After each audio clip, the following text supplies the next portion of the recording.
Everyone, how are you all. I hope so आप सब लोग बहुत अच्छे होंगे और अपनी पढ़ाई अच्छे से कर रहे होंगे। तो आज के सेशन में अपन क्या करने वाले हैं, आज के सेशन में अपन जो अपना कॉस्ट ऑफ कैपिटल चैप्टर है, चैप्टर नंबर 4 एफएम का, उसके अपन इलस्ट्रेशन यहाँ पे स्टार्ट करने वाले हैं। इससे पहले वाली वीडियो अपन ने एक कंसेप्ट वीडियो पढ़ा था कॉस्ट ऑफ कैपिटल का, जिसमें मैंने हर एक छोटी छोटी चीज आपको कॉस्ट ऑफ कैपिटल के बारे में पढ़ाई होगी। आई होप सो आपने वो वाला वीडियो अभी तक देख लिया होगा। अगर नहीं देखा हो तो एक बार आप चले जाइए, जल्दी से गो थ्रू करके आ जाना कि क्या क्या अपना कॉस्ट ऑफ कैपिटल है। अगर आपको नहीं पता है कॉस्ट ऑफ कैपिटल के बारे में, अगर आप पहले से ही थोड़ा बहुत जानते हैं तो यहाँ पे कोई भी दिक्कत नहीं होगी। अगर आपने को नहीं पता है कि स्टार्ट ही कर रहे हैं चैप्टर, तो आप जाके वाला वीडियो देख सकते हैं, लिंक मैं आपको डिस्क्रिप्शन में दे दूंगा। ठीक है, तो अब अपन यहाँ पे इलस्ट्रेशन से स्टार्ट करेंगे। देखते हैं कितने इलस्ट्रेशन हो पाते हैं। मिनिमम टारगेट अपन 10 इलस्ट्रेशन का रखते हैं कि कम से कम यहाँ पे 10 इलस्ट्रेशन तो अपने हो जाएगा। टाइम रहेगा, वीडियो ज्यादा लंबा नहीं रहेगा, तो अपन और इलस्ट्रेशन भी यहाँ पे कवर करेंगे। ठीक है, तो आइए स्टार्ट करते हैं अपना इलस्ट्रेशन नंबर 1 से। देखिए, 5 years ago, Sona Limited issued 12% irredeemable debenture at 103 at rupees 3 premium, uh, uh, 3 premium to their par value of rupees 100. The current market price of this debenture is 94. If the company pays corporate tax at rate of 35%, calculate the current cost of debentures capital. ठीक है, क्या कह रहे हैं? एक सोना limited है, उन्होंने यहाँ पे 12% इरिडेबल डिवेंचर इशू किए हैं। इशू प्राइस कितना देके रखा है? 103 रुपए। ठीक है ना, फेस वैल्यू इनकी 100 होगी और उन्होंने 3 रुपए के प्रीमियम पे उन्होंने इरिडेबल इनका डिवेंचर इशू किया। ठीक है, पार वैल्यू मतलब फेस वैल्यू 100 रुपीज दे के रखी है। करंट मार्केट प्राइस अपन को दे के रखा है कि 94 है अपना, और अपन को यहाँ पे टैक्स रेट दे के रखा है 35%। अपन को इसकी कॉस्ट यहाँ पे बतानी है। तो ठीक है, तो सबसे बड़ा मतलब एक सबसे बड़ा पॉइंट इस वाले चैप्टर में यही है कि अगर मार्केट प्राइस दी हुई होती है, इशू प्राइस दिया हुआ होता है, तो अपन कौन सा यहाँ पे प्राइस लेना है। तो देखिए, मैंने आपको यहाँ पे बताया था। देखिए, यहाँ देख लेते हैं। देखिए, मैंने आपको बताया था यहाँ पे ये वाला कि कैसे कैलकुलेट करनी है नेट प्रोफिट। ठीक है, क्योंकि नेट प्रोफिट अपन को चाहिए पड़ती है, क्योंकि फॉर्मूला आपको पता होगा, मैंने आपको यहाँ बताया भी था। इसका फॉर्मूला देख लेते हैं अपन एक बार। देखिए, ये है इररिड्यूसिबल डेब्ट का फॉर्मूला। ठीक है, क्या होता है? KD equal to interest 1 minus tax upon net proceed. ठीक है, तो कैसे निकलती है वाली नेट प्रोसीड? तो देखिए, यहाँ पे सबसे पहले आता है फेस वैल्यू। ठीक है, जो कि अपन को दी है यहाँ पे। प्रीमियम लगा के अपना क्या आ गया? यहाँ पे इशू प्राइस आ गया है, और अगर एक्सपेंसेस कुछ होंगे तो उसको माइनस कर देंगे तो नेट प्रोसीड यहाँ पे आ जाएगा। और अगर यहाँ पे इशू प्राइस अगर नहीं दिया हो तो यहाँ पे मार्केट प्राइस अपन यहाँ पे लेंगे। ठीक है, लेकिन एक्चुअली पॉइंट ये है कि अगर दोनों दिए हो, इशू प्राइस भी दिया हो और मार्केट प्राइस दिया हो, तो क्या लेना? अगर इशू प्राइस नहीं दिया हो तो अपन मार्केट प्राइस ले लेंगे और एक्सपेंस माइनस करके अपना नेट प्रोसीड हो जाए। लेकिन अगर दोनों दिया हो तो यहाँ पे क्या करना है? ठीक है, देखिए मैं आपको बता दे रहा हूँ यहाँ पे। देखिए, आई से ही ना कि यहाँ पे बोला है अपन को कि अगर सबसे पहले नेट प्रोसीड का मतलब बताया कि net proceed means issue price less expenses और प्रोटेक्शन कॉस्ट।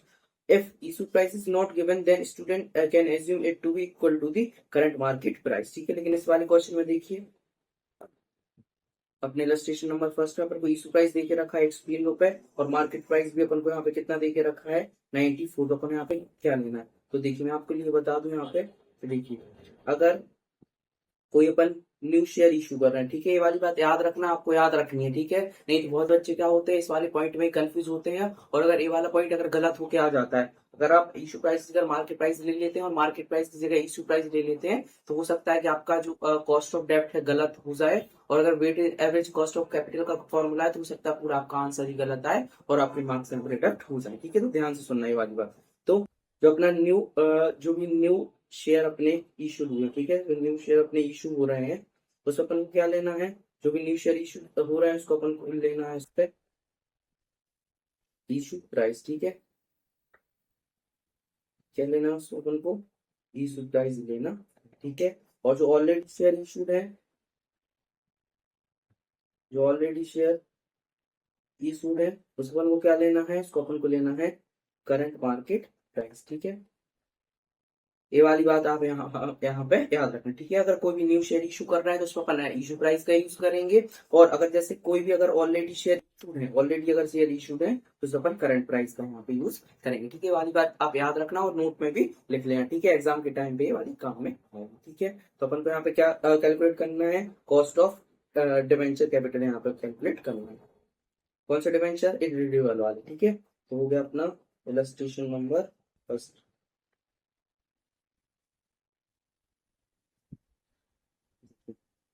कैलकुलेशन ऑफ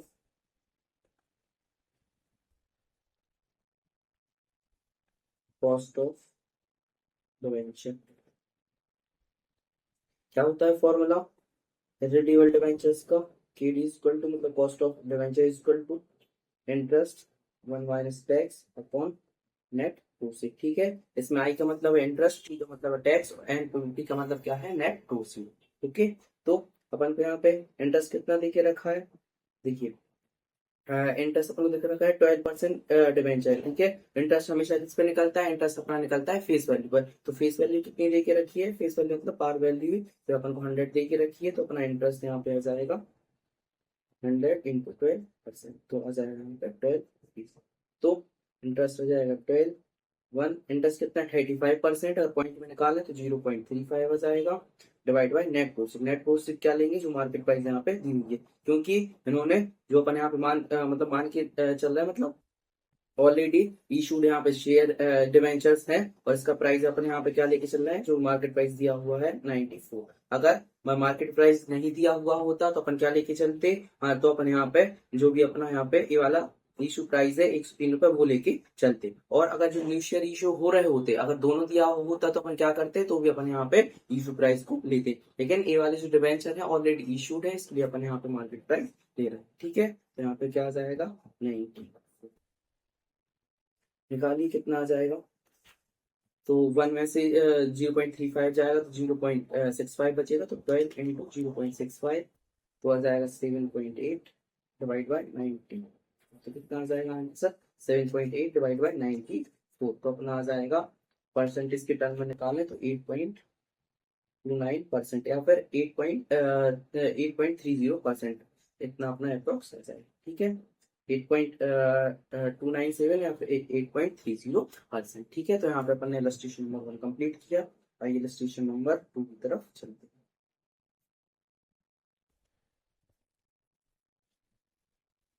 ठीक है। आइए स्टार्ट करें, आइए स्टार्ट करते हैं।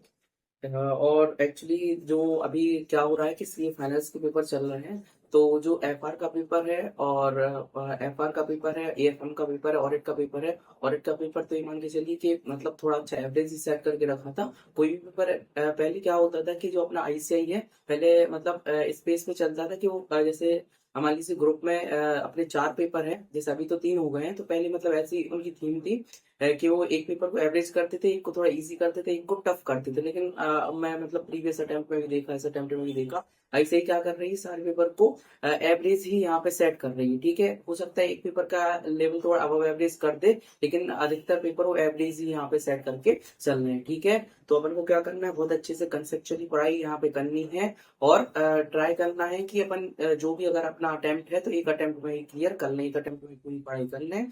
नहीं तो क्या होता है कि फिर अपने मल्टीपल अटेम्प्ट लगते हैं तो अपने पढ़ाई में भी दिक्कत होती है, ठीक है। तो अगर आप जैसे ही मान लीजिए आपका अटेम्प्ट है अभी जनवरी में है, आ गया अटेम्प्ट है, तो बहुत अच्छे से पढ़ाई करिए, चमन लगा के पढ़ाई करिए, और ट्राई करिए कि पहले अटेम्प्ट में क्लियर हो जाए, ठीक है। क्योंकि आईसीआई ने इस बार रिजल्ट भी थोड़ा कम ही दिया है, तो अपने आप पर भरोसा रखिए आईसीआई पे। तो मतलब ऐसा नहीं सोचिए कि आईसीआई मतलब आपके कुछ वो करेगा, वो तो चाहता ही कम से कम बच्चे निकाले, इसलिए आपको अपना ध्यान खुद ही रखना है, ठीक है। फिर आइए यहाँ पर अपन रजिस्ट्रेशन करते हैं, देखिए। A company issued 10,000 10% debentures of rupees 100 each at a premium of 10% on 1/4/2023 to be matured on 1/4/2028। क्या कह रहे हैं, कंपनी है जिन्होंने इशूड किए 10,000 10% डिवेंचर्स, ठीक है, जिसकी फेस वैल्यू यहाँ पे 100 बताई गई है। और कब किए गए हैं, ये इशू किए गए हैं प्रीमियम पर, 10% प्रीमियम पे इशू किए, कब इशू किए गए हैं, अपना 1 अप्रैल 2023 को। मैच्योर कब हो रहा है, 1 अप्रैल 2028 को, मतलब 5 साल बाद यहाँ पे क्या हो रहा है, मैच्योर हो रहे हैं। The debenture will be redeemed on maturity. Compute the cost of debentures, assume 35% as tax rate. ठीक है, अपने को क्या करना, निकालना है, कॉस्ट ऑफ डिवेंचर यहाँ पे निकालना है। ये बात तो आपको पता चली गई होगी क्वेश्चन पढ़ के अभी तक कि यहाँ पे रिड्यूबल डिवेंचर की बात यहाँ पे कर रहे होंगे, तो आपने अभी तक मन में अपना इसका फॉर्मूला भी फ्रेम कर लिया होगा। ठीक है, तो आइए यहाँ पे स्टार्ट करते हैं। बस स्टेशन नंबर, तो क्या होता है रिड्यूबल डिवेंचर का formula, K D is equal to interest minus tax, तो सेम ही रहता है, plus redemption value minus net proceed divide by यहाँ पे एन हो जाता है। होल डिवाइड बाय क्या होता है, redemption value plus net proceed divide bye, ये वाला फॉर्मूला यहाँ पे होता है। अगर आपको फॉर्मूला और अच्छे से समझना है तो आप कंसेप्चुअल मतलब जो वीडियो मैंने बनाया कंसेप्ट वाला, इंट्रोडक्शन वाला, वो वाले वीडियो आप देख के आ जाइए, तो आपको मतलब और यहाँ पे क्लैरिटी मिलेगी। ठीक है, तो इंटरेस्ट क्या रहेगा यहाँ पे,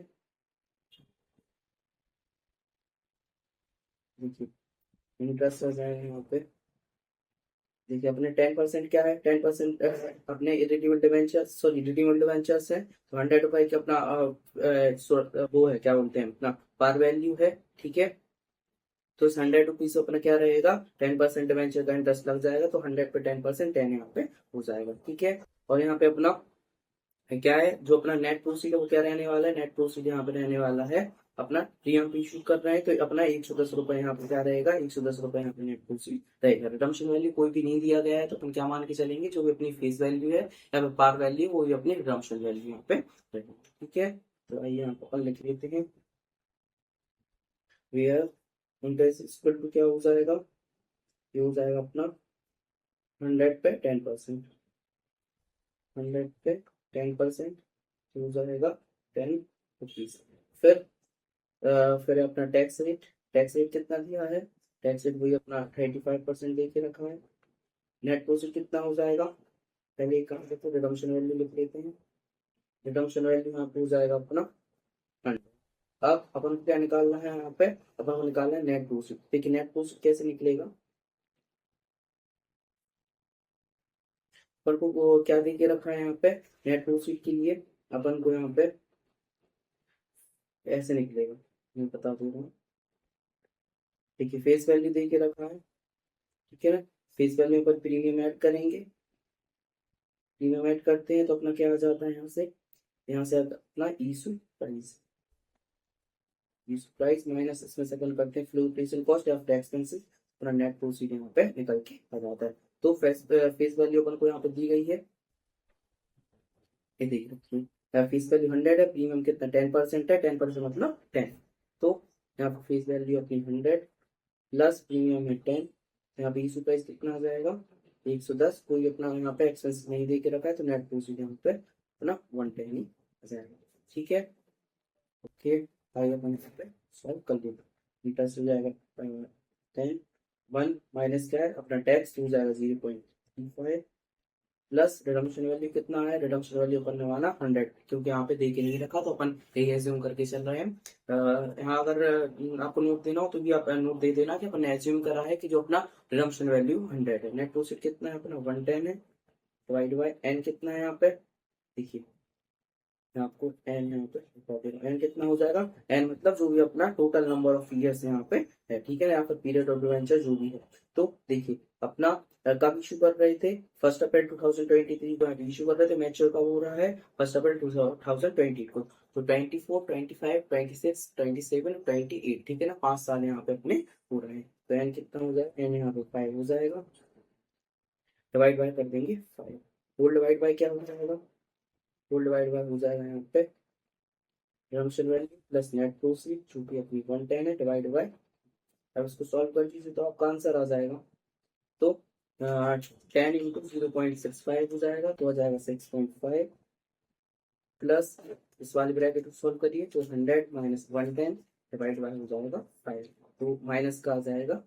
ठीक है, डिवाइड बाय क्या हो जाएगा 100 प्लस 110 डिवाइड बाय 2 हो जाएगा 10। अब इसको सॉल्व करेंगे 6.5 माइनस 2 डिवाइड बाय 105, तो कितना आ जाएगा 6.5 माइनस 2 डिवाइड बाय 105, तो अपना आ रहा है 0.0428 ऐसा पॉइंट में आ रहा है, परसेंटेज टर्म निकाल के इंटू 100 कर देंगे तो आ जाएगा 4.28%, ठीक है ना, फिर 29%, 4.28%, ठीक है ना। ये अपना यहाँ पे क्या आ रहा है, यहाँ पे अपना इलस्ट्रेशन 2 का ये आंसर यहाँ पे आ रहा है, ठीक है। टफ इलस्ट्रेशन नहीं था, सिंपल ही था, बस अपन को यहाँ पे एक ही बात यहाँ पे ध्यान रखनी है, इशू प्राइस वाली, ठीक है ना, कि नेट प्रोसीड अपन को यहाँ पे क्या लेके चलना। ओके, यहाँ पे अपन ने क्या कर लिया, यहाँ पे अपन ने कर लिया इलस्ट्रेशन नंबर 2।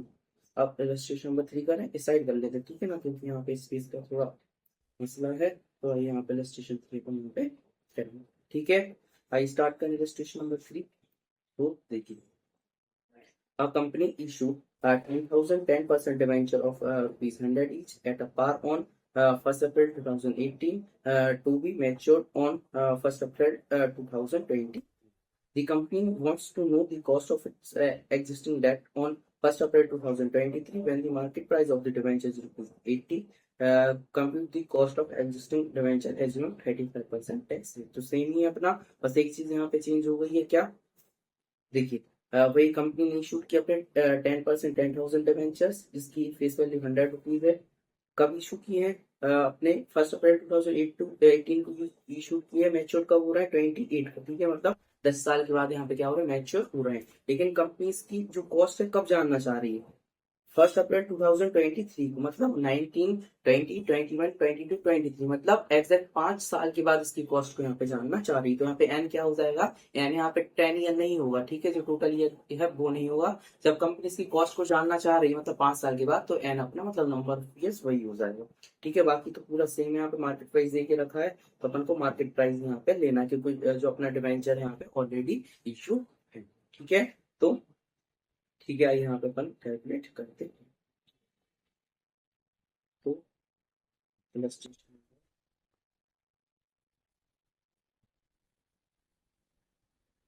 यहाँ पे हो जाएगा।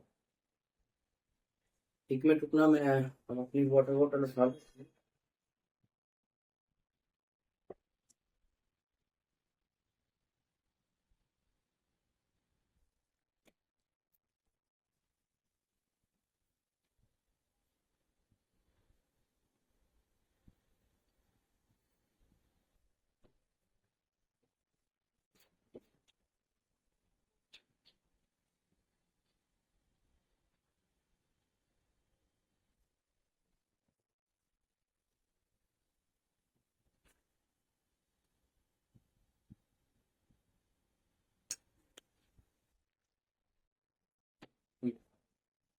ठीक है, आइए करें अपना इलस्ट्रेशन नंबर 3 स्टार्ट करते हैं। ये सबसे पहले जो अपना रिन्यूएबल डिवेंचर है उसका अपन यहाँ पे फॉर्मूला लिख लेते हैं। तो डेली इक्वल टू क्या होता है, interest 1 minus tax plus redemption value minus net proceed divide by n. और फुल डिवाइड बाय क्या होता है, फुल डिवाइड बाय होता है redemption value plus net proceed divide by 2। ये अपना फॉर्मूला यहाँ पे होता है, ठीक है। यहाँ पे सारी इंफॉर्मेशन लिख देते हैं। फिर अपना इंटरेस्ट कितना हो जाएगा, तो देखिए इंटरेस्ट हो जाएगा अपना 100 की फेस वैल्यू 10% डिवेंचर है, तो अपना यहाँ पे 10 हो जाएगा इंटरेस्ट। तो 100 हो जाएगा 10% हो जाएगा 10 इंटरेस्ट, ठीक है। फिर टैक्स रेट कितना दे के रखा है, वही 35%। और फिर अपन को एन कितना लेना, अपन को 5 ईयर यहाँ पे, है ना, ठीक है। 5 ईयर क्यों लेना है, मैंने आपको बता दिया 5 ईयर क्यों लेना है, कि 5 साल बाद वो अपने डिवेंचर कॉस्ट को यहाँ पे जानना चाह रहे हैं। रिडम्पशन वैल्यू क्या लेनी है, रिडम्पशन वैल्यू अलग से यहाँ पे कोई नहीं दी गई है, ठीक है। इसलिए अपन क्या मान के चलेंगे, जो फेस वैल्यू वही अपने यहाँ पे रिडम्पशन वैल्यू कहते हैं अपन, यहाँ पे ₹100 यहाँ मान के चलेंगे। नेट प्रोसीड क्या होगी यहाँ पे बताइए। तो नेट प्रोसीड के लिए यहाँ पे अपन क्या ले लेंगे, मार्केट प्राइस कोई अपने यहाँ पे नेट प्रोसीड यहाँ पे आने, ठीक है। तो हो जाएगी अपनी 80। ओके, आइए यहाँ पे आगे करते हैं। इंटरेस्ट कितना है, इंटरेस्ट अपना 10, इंटरेस्ट टैक्स कितना है 35%, 0.35 हो जाएगा, प्लस रिडम्पशन वैल्यू कितनी है अपनी, यहाँ पे रिडम्पशन वैल्यू अपनी 100 माइनस जो अपना क्या है नेट प्रोसीड कितना है 80 डिवाइड बाय n है अपना 5, टू डिवाइड बाय क्या हो जाएगा 100 प्लस 80 डिवाइड बाय, इसको सॉल्व कर देना है तो अपने यहाँ से इसकी फीडिंग करके हो जाएगी 10 इंटू 0.1 में से अपना 3.5 चला 0.35 चला जाएगा तो आ जाएगा 0.65, तो 10 इंटू 0.65 तो यहाँ पे आ जाएगा 10 इंटू 0.65 तो आ जाएगा 6.5 प्लस ब्रैकेट को सॉल्व करिए 100 माइनस 80 डिवाइड बाय 5 तो यहाँ पे आ जाएगा अपना 4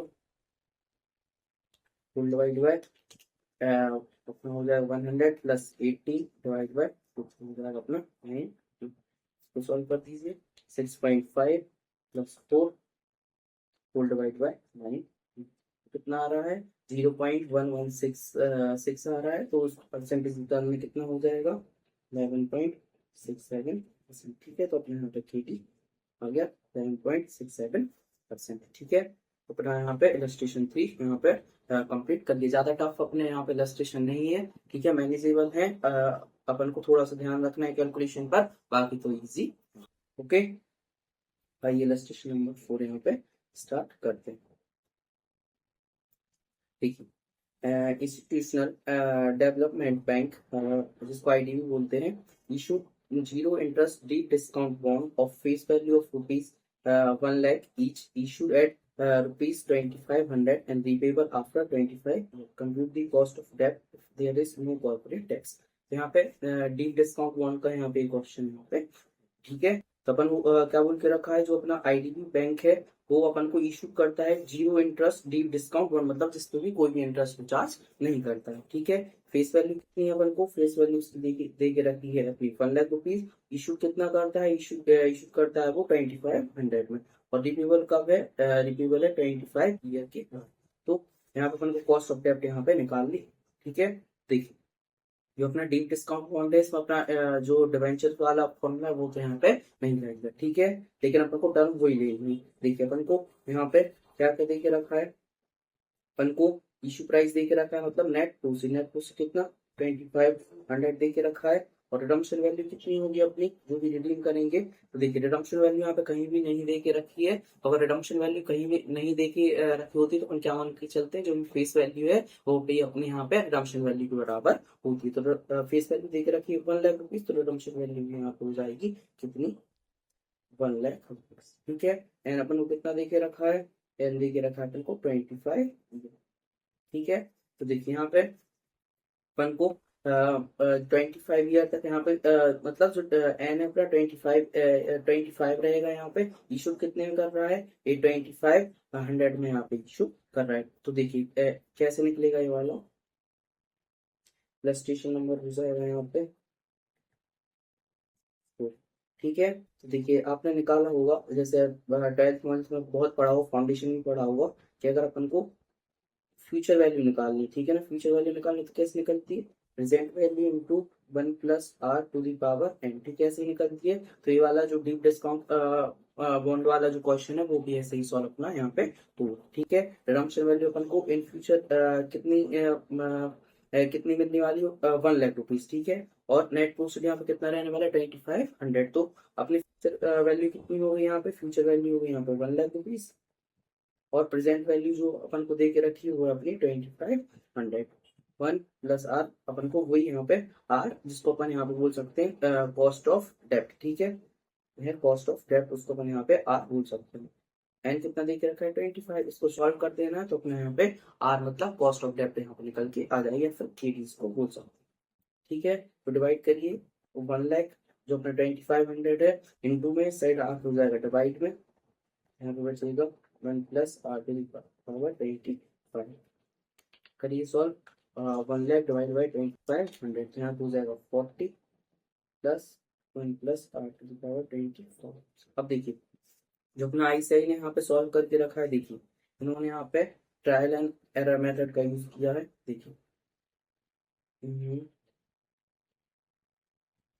देखिए तो ट्रायल मेथड का यहाँ पे यूज किया। देखिए there is a huge difference between the redemption value and net proceed, therefore in place of approximation, मतलब यहाँ फॉर्मूला की बात कर रही है कि यहाँ पे ह्यूज डिफरेंस है रिडम्पशन वैल्यू और नेट प्रोसीड में, इसलिए यहाँ पे अप्रोक्सीमेशन मेथड की जगह पे यहाँ पे क्या यूज करेंगे, ट्रायल एंड एरर मेथड यहाँ पे यूज करेंगे। ठीक है, ये ट्रायल और एरर मेथड तो ठीक है, लेकिन मैं इसको निकालने का क्या एक दूसरा तरीका मैं बताऊंगा, इसके आपका आसानी से यहाँ पे आंसर निकल के आ जाएगा। क्योंकि ट्रायल एंड एरर मेथड में क्या होता है कि आपको टाइम बहुत लगता है, और एग्जैक्ट आंसर निकालने के लिए क्या आपको टाइम चाहिए। अगर आपको टाइम नहीं मतलब कम टाइम बचता है तो आप कैसे निकाल सकते हैं। और ट्रायल और एरर मेथड में इतनी भी दिक्कत है कि आपको बार बार करके देखना पड़ेगा, तो इसमें हो सकता है बहुत टाइम लग जाए। इसलिए मैं आपको शॉर्ट तरीका बता ट्रायल एरर मेथड से भी करके बता दूंगा कि वाला कैसे होता है। लेकिन एक जो मुझे ही लगता है सेटिस्फैक्ट्री मतलब नहीं है ट्रायल एरर मेथड की।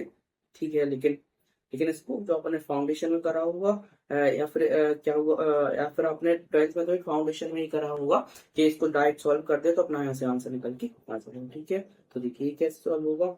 1 + r⁻⁵ इक्वल टू 40। ठीक है, यहाँ पे 1 + r आ जाएगा। यहाँ पे 40 अगर इस साइड 25 है तो इस साइड जाके 1/25 यहाँ पे हो जाएगा। ठीक है, इसको सॉल्व कर दीजिए तो r का इसका डायरेक्ट आंसर यहाँ पे निकल के आ जाएगा। लेकिन बात वही है कि सर आप बोलेंगे सर इसको वही तो बात है, इसको सॉल्व नहीं कर पाते, सॉल्व कैसे करना है। तो देखिए मैं इसको सॉल्व करने के स्टेप्स यहाँ पे लिख दे रहा हूँ, स्टेप्स। ठीक है, स्टेप्स फॉर सॉल्व।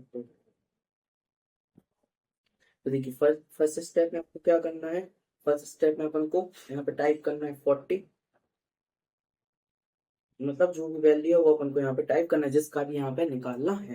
तो यहाँ पे आप एग्जाम्पल लिख लेना, टाइप यहाँ पे मैं लिख दे रहा हूँ 40। ठीक है, यहाँ पे ब्रैकेट में भी लिख दे रहा हूँ एग्जाम्पल। ठीक है, फिर टाइप मतलब कैलसी पे टाइप करेंगे आप, टाइप 40 आ जाएगा, आपको दिख रहा होगा यहाँ पे। ठीक है, विजिबल है आपको, हाँ 40। ओके, 40 टाइप करना है। 40 के बाद क्या करना है, स्टेप 2 में आपको यहाँ पे प्रेस करना है। ठीक है, प्रेस करना है क्या, जो कि अपना यहाँ पे अंडर रूट है उसको कितने 12 टाइम्स बार आपको यहाँ पे प्रेस करना है। ठीक है, करीब 12 टाइम बार। तो 1 2 3 4 5 6 7 8 9 10 11 12 12 टाइम बार प्रेस कर लिए तो इतना कुछ यहाँ पे आंसर आ रहा होगा 1.00090। आप देख सकते हैं ऐसा कुछ यहाँ पे आपका आंसर आ रहा होगा। ठीक है, तो अ, यहाँ पे कितना आ जाएगा, ये आ जाएगा 1.00090 आ गया। इसके बाद थर्ड स्टेप में आपको क्या करना है, थर्ड स्टेप में आपको -1 करना है। ठीक है, -1 कर देंगे। फिर फोर्थ स्टेप में क्या करना है, जो भी पावर है डिवाइड बाय करना है एंड, जो भी पावर है मतलब पावर कितने की यहाँ पे 25 की, इससे आपको क्या करना है डिवाइड कर देना है। तो जो भी आया मतलब 0.00090 डिवाइड बाय कर देना है 25। तो जो भी वैल्यू आएगी को क्या करना है, फिफ्थ वाले स्टेप में क्या करना है, इनटू इक्वल टू, ये कितने बार करना है, ये आपको करना है 12 टाइम्स। ठीक है, करिए। पहले करना है इनटू इक्वल टू एक बार, इनटू इक्वल टू दो बार, इनटू इक्वल टू तीन बार, इनटू इक्वल टू चार बार, ऐसे 12 टाइम बार करना है। तो 5 6 7 8 9 10 11 12। एक मिनट बीच में थोड़ा सा हो गया था। मैं आपको फिर से एक बार बता दे रहा हूँ। 40 टाइप करिए। ठीक है, इसको क्या करना है आपको, फिर स्टेप 2 में जाना है, प्रेस करिए 12 टाइम्स। ठीक है, 1 2 3 4 5 6 7 8 9 10 11 12। ठीक है, कितना आता है, ये आ रहा होगा 1 पॉइंट, ये आ रहा होगा। ठीक है, 1.00090 ऐसा कुछ आ रहा होगा। थर्ड स्टेप में -1 करना है, तो -1 हो जाएगा तो 0.90 आ जाएगा। तो फिर क्या करना है, फोर्थ स्टेप में डिवाइड बाय कर देना एन से, मतलब 25। तो डिवाइड बाय 25 तो आ रहा होगा 0.000 मतलब 0.00003 आ रहा होगा। ठीक है, ऐसा कुछ यहाँ पे आ रहा होगा। ठीक है, अब क्या करना है, इसको इनटू इक्वल टू कर देना है 12 टाइम्स। करिए 1 2, एक मिनट यहाँ पे क्या होना है, एक मिनट यहाँ पे फोर्थ स्टेप में यहाँ पे डिवाइड बाय एन हो जाएगा ना यहाँ पे, फिर +1 भी आना है। ठीक है, वही कह रहा हूँ कि यहाँ से क्यों नहीं आ रहा है। फिर इनटू इक्वल टू करना है 12 टाइम्स। ठीक है, माय मिस्टेक, सॉरी, मैं एक्सेप्ट कर रहा हूँ। एक बार फिर से करता हूँ। ठीक है, 40 टाइप करिए, 40 टाइप कर लिया फर्स्ट स्टेप में। सेकंड स्टेप में आपको 12 टाइम्स बाद क्या करना है, अंडर रूट करना है। तो 1 2 3 4 5 6 7 8 9 10 11 12। ठीक है, तो वही आ गया 1.00090। ठीक है, अब थर्ड स्टेप में -1 करना है। ठीक है, तो 0.00090 आ गया। फोर्थ स्टेप में करना है डिवाइड बाय एन, मतलब 25 से, तो डिवाइड बाय 25 कर देंगे तो आ रहा होगा 0.00036 ऐसे कुछ करके आ रहा होगा, प्लस अपन को 1 कर देना है, ठीक है। तो आ जाएगा 1.00036 ऐसा कुछ यहाँ पे आ रहा होगा, ठीक है। आ रहा होगा, आपको इंटू इक्वल टू कर देना है 12 टाइम्स। तो करिए, इंटू इक्वल टू 1 बार, 2 बार, 3 बार, 4 बार, 5 बार, 6 बार, 7 बार, 8 बार, 9 बार, 10 बार, 11 बार, 12 बार, ठीक है। तो कितना आ रहा है 1.1590, ठीक है, ये आ रहा है 1.1590। अब सेवेंथ स्टेप में क्या करना है आपको, सेवेंथ स्टेप पहले से ये हो जाएगा, ठीक है। ये हो जाएगा अपना यहाँ पे 12 टाइम्स, ये हो जाएगा। तो यहाँ पे 1 प्लस आर कितना आ जाएगा 1.1590।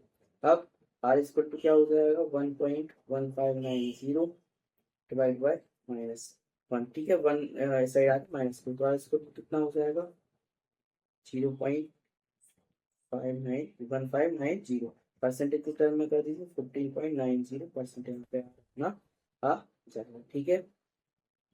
15.89%, ठीक है। बस आपको क्या करना है, स्टेप्स लर्न करने हैं। क्या फाउंडेशन आपने पढ़ा होगा जो आप क्यों यहाँ पे कर रहे होंगे, स्टेप्स आपको पढ़ा होगा जो आपने जो वाली स्टेप्स यहाँ पे आपको न पढ़ेंगे। अगर आपको नहीं पता है तो मैंने आपको बता दिया, स्टेप्स लिखवा दीजिए फिर कैसे सॉल्व इसको करना, ठीक है। तो अपना ऐसे आपका यहाँ पे आंसर आ जाएगा। और बाकी ट्रायल एंड एरर मेथड से ही कर सकते हैं, कैसे करना है वो भी बता दे रहा हूँ।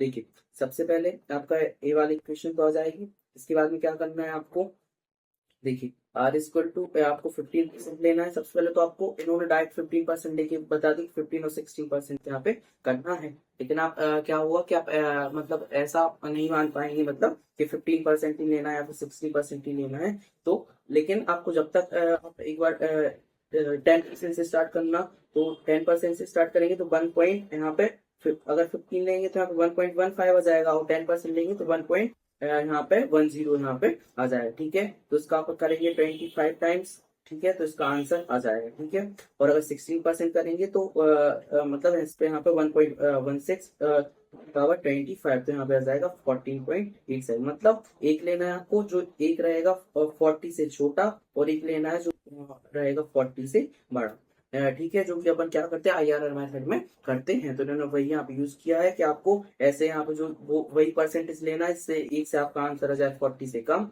और एक से आए एग्जैक्ट 40 की ऊपर, ठीक है, आ जाएगा। तो इससे आप क्या करेंगे, इससे आप 15% से मतलब जो भी रहेगा जिसमें 40 से कम आएगा, ठीक है, जिसमें 40 से कम आएगा उस वाले परसेंटेज से आपको एनपीवी निकालनी है, ठीक है। तो एनपीवी आ जाएगी अपनी इसकी माइनस 7.081, और एक से आ जाएगी अपनी इसकी एनपीवी जो हायर वाला रहेगा 0.874 पर आईआरआर फॉर्मूला यहाँ पे सॉल्व कर दें, ठीक है। बाकी मैं रिकमेंड नहीं करूंगा कि यहाँ पे यूज करें, क्योंकि फालतू टाइम वेस्ट इसमें होगा और ज्यादा कुछ निकलना है नहीं, ठीक है। बाकी मैंने आपको समझा दिया, एक बार ट्राई कर सकते हैं। एनपीवी यहाँ पे कैसे आएगी एनपीवी, डायरेक्ट जो भी मतलब आपने निकाला ये वाली वैल्यू निकाली -40 कर दीजिए, तो आपकी यहाँ से इसकी एनपीवी आ जाएगी लोअर वाले की, और इसमें से आप 40 फिर माइनस कर दीजिए तो आपको हायर वाली यहाँ पे एनपीवी आ जाएगी। फिर इस वाले फॉर्मूले पुट कर देना तो आपको आंसर आ जाएगा, ठीक है। ओके, कोई दिक्कत नहीं है। बाकी अपन ने इस वाली आसानी वाली मेथड से यहाँ पे यूज कर ली, सर स्टेप लर्न करना है आपको। ओके, तो यहाँ पे अपना अपना क्या हुआ, इलस्ट्रेशन नंबर 4 तक कंप्लीट कर लिया है। आइए इलस्ट्रेशन नंबर 5 की तरफ चलते हैं।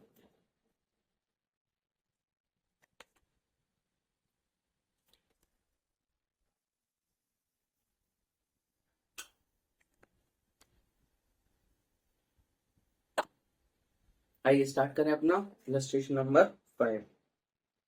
देखिए, RBML is proposing to sell a 5-year bond of ₹5,000 at 8% rate of interest per annum।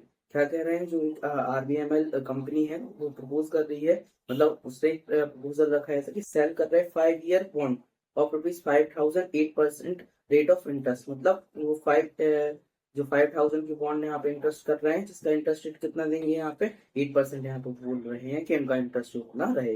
This bond amount will be amortise equally over it's life. तो क्या कह रहे हैं, जो बॉन्ड का अमाउंट है वो इक्वली क्या हो जाएगा, अमोर्टाइज हो जाएगा ओवर इट्स लाइफ। अमोर्टाइज का मतलब समझ रहे हैं, अमोर्टाइज मतलब सेम एज कैसा होता है डेप्रिसिएशन के जैसे, जैसे डेप्रिसिएशन होता है कि एक साल बाद अपना डेप्रिसिएशन लगता है, उतनी सी वैल्यू कम हो जाती है, तो वैसे ही सेम बोल रहा है कि अमोर्टाइज होगा equally over it's life.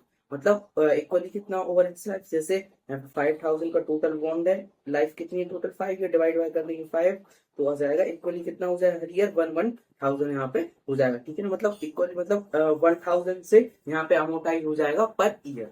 Okay, calculate the bond present value for an investor if he expect a minimum rate of return of 6%। क्या कहना है कि अपन को प्रेजेंट वैल्यू बताना है। अब बॉन्ड की अपन को बॉन्ड की प्रेजेंट वैल्यू बताना है किसके लिए, इन्वेस्टर के लिए। अगर आप एक इन्वेस्टर में आपने इन्वेस्ट करके रखा है तो उसकी प्रेजेंट वैल्यू बतानी है, और आप कितना रिटर्न एक्सपेक्ट कर रहे हैं, 6% से आप अपना रिटर्न एक्सपेक्ट यहाँ पे कर रहे हैं। ठीक है, तो ये आएगा प्रेजेंट वैल्यू निकालने के काम में।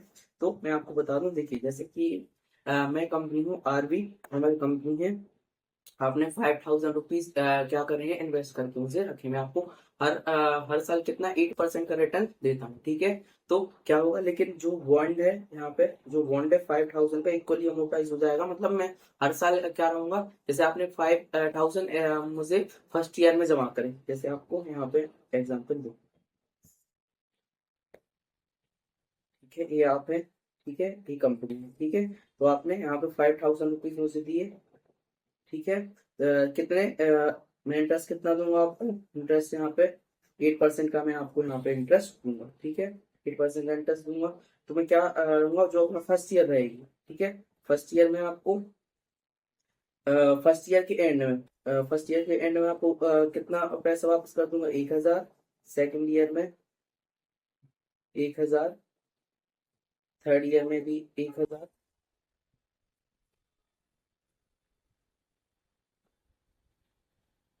तो अपना थर्ड ईयर, फोर्थ ईयर में भी 1,000,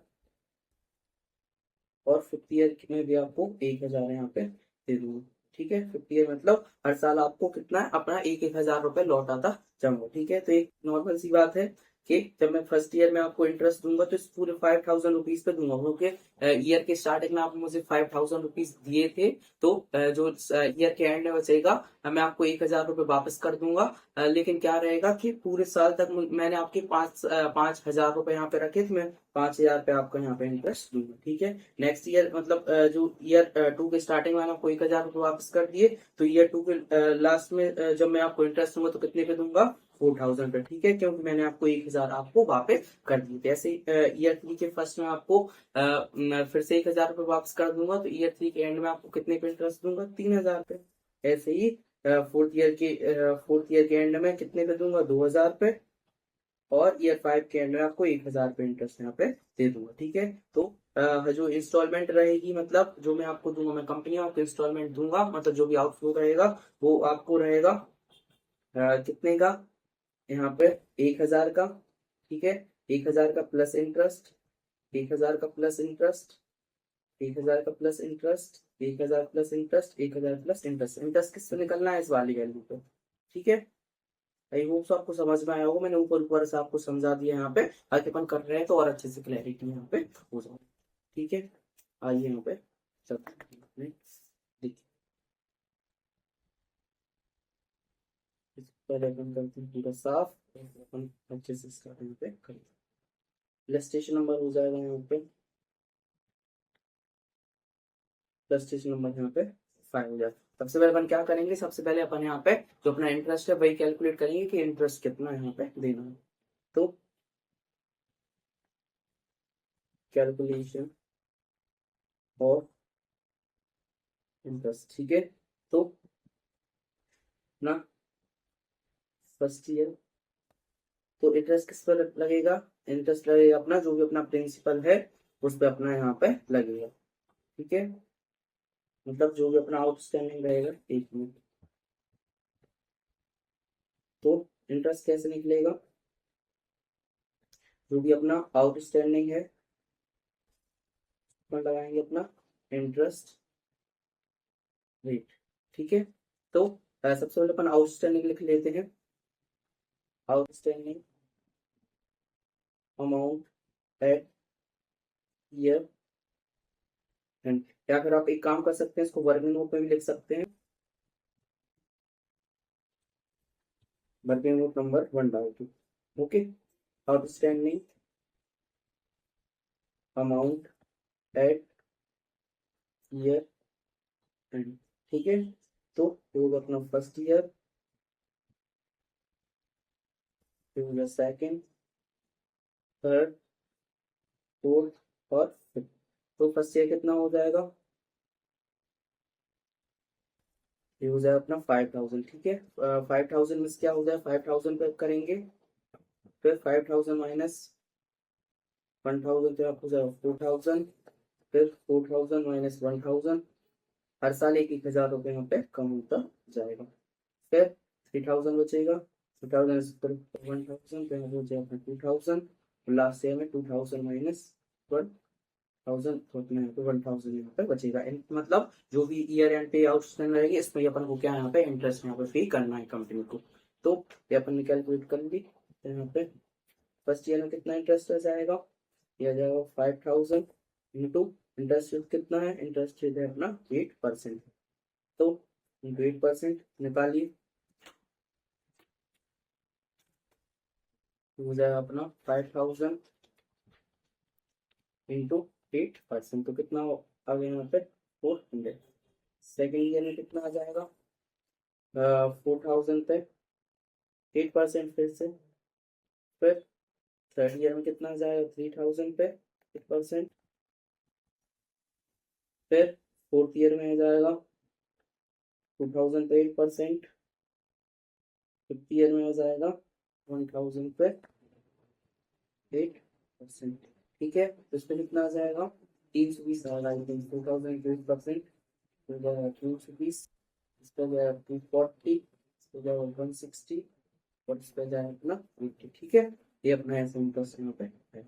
अब अपने जो भी क्या रहेगा, जो भी अपना यहाँ पे अपन को अमाउंट यहाँ पे आउटस्टैंडिंग लेना पड़ेगा, और कितना लेना पड़ेगा यहाँ पे 1000 यहाँ पे हर ईयर यहाँ पे लेना पड़ेगा। तो अपना आउटफ्लो कितना बनेगा यहाँ पे, तो देखिए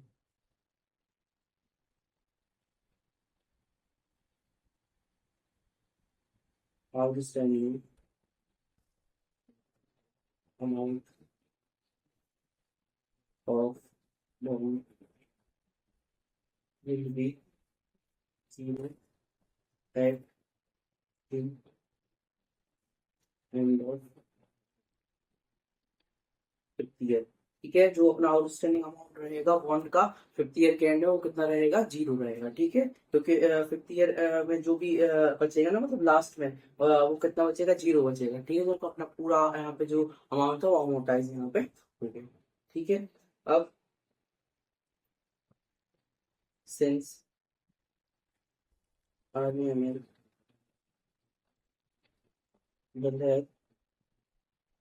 रिटर्न 1000 एवरी ईयर। ठीक है, एवरी ईयर क्या करती है, एवरी ईयर 1000 रुपए रिटर्न यहाँ पे कर देती है।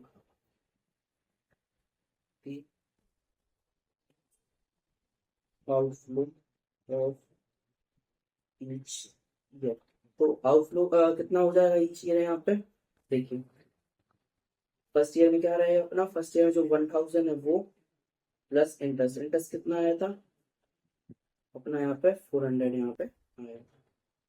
400 तो कितना हो जाएगा 1400। सेकेंड ईयर में हो जाएगा 1000। मतलब अपन को हर ईयर में क्या करना है, 1000 तो यहाँ पे देनी है। ठीक है, 1000 तो अपन को यहाँ पे देनी है, या फिर इन्वेस्टर की कॉन्ट्रीब्यूशन से अपन को मिलनी है, और साथ में क्या मिलना है, इनका इंटरेस्ट, जो इंटरेस्ट अपन ने ऊपर कैलकुलेट कर लिया। 320, 240, 160, 80, कितना आ जाएगा 1320, 1140, 1160, 1080। ठीक है, इंटरेस्ट आ गया। अब अपन को क्या करना था, इसकी अपन को यहाँ पे क्या निकाल, प्रेजेंट वैल्यू यहाँ पे निकालनी थी। अपन ने अमाउंट तो निकाल लिया कि अपन को जो भी आउटफ्लो कंपनी देगी, जो भी इन्वेस्टर को मिलेगा, मतलब हर ईयर अपन को इतना पैसा यहाँ पे मिलने वाला है। लेकिन अपन को देखिए, ये अपन को मिलेगा फर्स्ट ईयर में, ये मिलेगा सेकंड ईयर में, थर्ड में, फोर्थ में, फिफ्थ में। लेकिन इन सब के अपन को आज के दिन पे, ठीक है ना, आज के दिन पे अपन को मतलब जीरो ईयर पे, जीरो ईयर पे अपन को क्या चाहिए, इनकी प्रेजेंट वैल्यू यहाँ पे चाहिए। ठीक है, ये तो बाद में मिलेगा, लेकिन अपन को अभी इस वाली डेट पे, आज की डेट पे अपन इसकी वैल्यू चाहिए, क्योंकि ओवर दी ईयर क्या होता जाता है, अपनी जो पैसे की वैल्यू कम होती जाती है, तो अपन एक फैक्टर लेके चलते हैं जिसको अपन प्रेजेंट वैल्यू फैक्टर बोलते हैं, उसके अकॉर्डिंग अपन को यहाँ पे क्या इसकी प्रेजेंट वैल्यू निकालनी पड़ती है। ठीक है, तो अपन को इन्होंने एक फैक्टर यहाँ पे दे के रखा है। ठीक है, बोल रहे हैं ना, यहाँ पे expect minimum rate of return 6%, तो इससे अपन क्या इसकी प्रेजेंट वैल्यू यहाँ पे निकालनी। ठीक है, तो यहाँ पे प्रेजेंट वैल्यू निकालेंगे, calculation of present value of output. ठीक है, कैसे निकलेगी, देखिए कितना आ जाएगा यहाँ पे,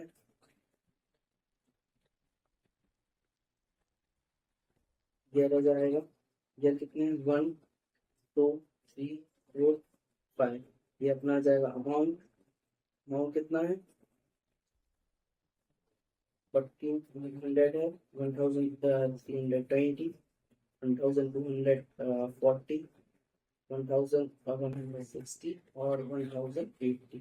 ठीक है, इसकी अमाउंट है, जो अपना प्रेजेंट वैल्यू फैक्टर है यहाँ पे कितना है 6%।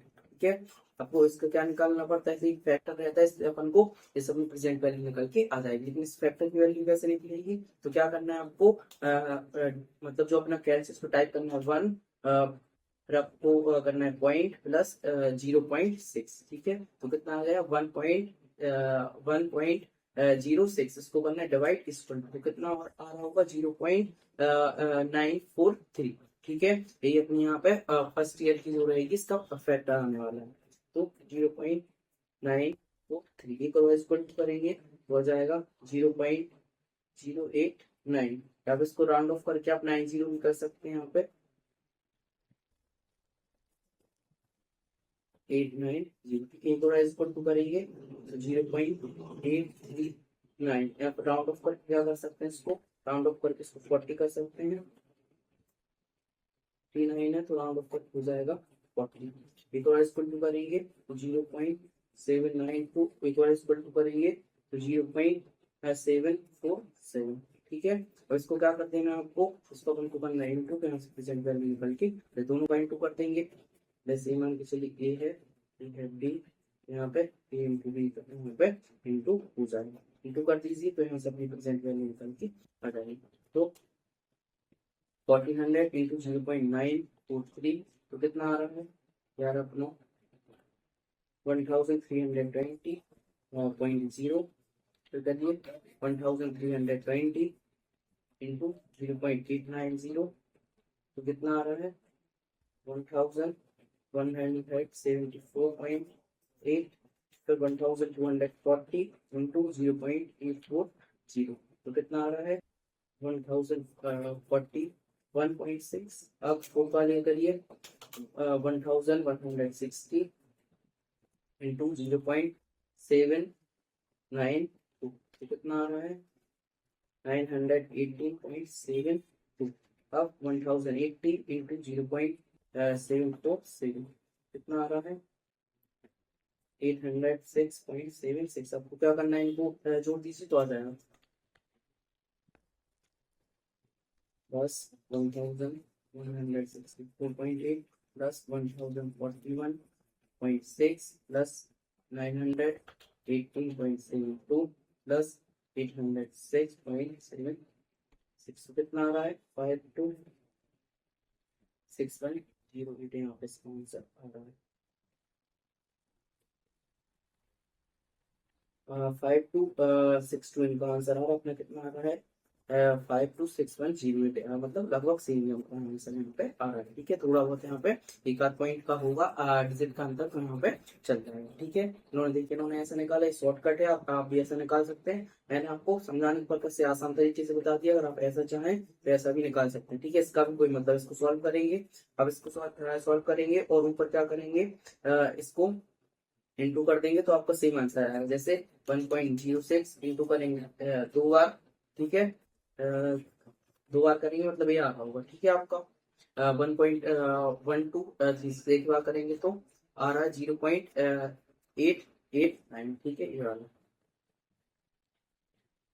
ये आ गया अपना सेकेंड। ठीक है, फर्स्ट बार ये वाला आ जाएगा, सेकंड बार ये वाला, थर्ड वाला ये, फोर्थ वाला ये वाला। फर्स्ट वाले करेंगे, जैसे 1.06 डिवाइड इज इक्वल टू, तो आ जाएगा 0.943 और इससे इनको हो जाएगा, ठीक है। और फिर इसकी वैल्यू निकाल दें डिवाइड बाई, या फिर ऐसा करना, इसकी वैल्यू निकालना डिवाइड बाई इससे कर देना डायरेक्ट, इसकी वैल्यू इसको डिवाइड कर देना इससे, इसकी वैल्यू निकालना, इसको डिवाइड कर देना इससे, इसकी वैल्यू निकालना और इसको डिवाइड कर देना इससे, तो भी आपका आंसर आ जाएगा, ठीक है। अगर टाइम ना हो तो ऐसे वाली मेथड से भी आप करके आंसर निकाल सकते हैं। क्या होता है इससे, मतलब अगर जगह कम है पेज में, अगर टाइम नहीं बचा है कॉपी लेने का, तो ये वाली मेथड से आप यहाँ पे कर सकते हैं, ठीक है। दोनों ही ठीक है, कोई भी दिक्कत यहाँ पे नहीं है। और फालतू का कंफ्यूजन क्रिएट नहीं करना, डायरेक्ट ऐसे वैल्यू निकालो और इसका यहाँ पे आंसर निकाल सकते हो। तो यहाँ पर अपने इलस्ट्रेशन 5 यहाँ पर कंप्लीट कर लिया। ओके, आइए इलस्ट्रेशन नंबर 6 यहाँ पे करें स्टार्ट। आइए तो यहाँ पर इलस्ट्रेशन 6 स्टार्ट करते हैं। देखिए, XYZ and company issues the 2010% preference shares of ₹100 each at 95 each, calculate the cost of preference shares। अब हमको यहाँ पे XYZ एंड कंपनी करके है, उसने इशू की है 2010% प्रेफरेंस शेयर्स, ठीक है। फेस वैल्यू 100 दे के रखी है, कितने में इशू करा है, लेकिन 95 में अपन कॉस्ट ऑफ प्रेफरेंस शेयर्स यहाँ पे बताना, ठीक है। बिल्कुल सिंपल है। लास्ट इशू नंबर 6, तो केपी का फॉर्मूला क्या होता है कॉस्ट ऑफ प्रेफरेंस शेयर्स का, preference dividend divide by net proceed, ठीक है। आप इसको अपन यहाँ पे P0 यहाँ पे बोलते हैं। तो प्रेफरेंस डिविडेंड कितना हो जाएगा, 10% प्रेफरेंस शेयर से, तो 100 पे निकलेगा अपना, फेस वैल्यू पे निकलता है, ठीक है। फेस वैल्यू 100 है, तो 100 पे 10%, तो यहाँ हो जाएगा अपना 10। नेट प्रोसीड कितनी है जो भी दे के रखी है, नेट इशू वैल्यू वही अपन यहाँ पे मान लीजिए 10 डिवाइड बाय 95, तो आ जाएगा 0.1050 और परसेंटेज में आ जाएगा 10.52% यहाँ पे क्यूटी आ जाएगा, ठीक है। 10.53 यहाँ पे आ रहा है, ठीक है। बिल्कुल सिंपल था, बिल्कुल सिर्फ फॉर्मूला यहाँ पर हमको आंसर निकालना है। इलस्ट्रेशन नंबर 7 की तरफ चलते हैं। आइए इलस्ट्रेशन नंबर 7 करते हैं। देखिए, if R Energy is issuing preferred stock at ₹100 per share with a stated dividend of ₹12 and flotation cost of 3%, then calculate the cost of preference shares। तो देखिए, अपन को है कि आर एनर्जी से यहाँ पे जो इशू कर रहे हैं प्रेफर्ड स्टॉक इसकी फेस वैल्यू यहाँ पे 100 है, ठीक है, पर शेयर। डिविडेंड कितना 12 देके रखा है, फ्लोटेशन कॉस्ट 3%, कैलकुलेट करना है कॉस्ट ऑफ प्रेफरेंस शेयर्स। बिल्कुल सिंपल सा यहाँ पे क्या है इलस्ट्रेशन, ये आइए यहाँ पे सॉल्व करते हैं। इलस्ट्रेशन नंबर हो जाएगा ये 7। तो फॉर्मूला क्या होता है अपना कॉस्ट ऑफ प्रेफरेंस शेयर्स का, रेडियल वाला, बिल्कुल सिंपल है, प्रेफरेंस डिविडेंड अपॉन यहाँ पे नेट प्रोसीड, या जिसको कि अपन यहाँ पे P0 भी बोलते हैं, ठीक है। अपन को यहाँ पे क्या क्या दे के रखा है, वेयर अपन को प्रेफरेंस डिविडेंड दे के रखा है, कितना प्रेफरेंस डिविडेंड 12 है, और नेट प्रोसीड अपनी कैसे निकल के आ जाएगी, जो अपना इशू प्राइस है माइनस जो भी अपनी इसमें फ्लोटेशन कॉस्ट है, फ्लोटेशन कॉस्ट। तो फ्लोटेशन कॉस्ट कैसे निकलेगी, इशू प्राइस माइनस जो अपनी फेस वैल्यू है उस पर अपन लगा देंगे फ्लोटेशन कॉस्ट का परसेंटेज, तो ऐसे अपने यहाँ पे फ्लोटेशन कॉस्ट निकल जाएगी। इशू प्राइस कितना है 100, फेस वैल्यू भी अपनी 100 है, इंटू फ्लोटेशन कॉस्ट का परसेंटेज कितना है 3% है ना, 3%, तो 100 माइनस हो जाएगा 3, तो ऐसे अपनी 97 यहाँ पे निकल के आ जाएगी। डायरेक्ट फॉर्मूला में पुट करेंगे इसको अपन, तो अपना केपी आ जाएगा 12 डिवाइड बाय हो जाएगा 97, करिए 12 डिवाइड बाई 97, तो आ रहा है अपना 0.1237 परसेंटेज के टर्म में 12.37% अपना यहाँ पे केपी आ जाए, ठीक है। तो यहाँ पे अपन ने इलस्ट्रेशन 7 अपना कंप्लीट कर लिया। अपन क्या करेंगे, अब इलस्ट्रेशन नंबर 8 करेंगे। आइए करते हैं।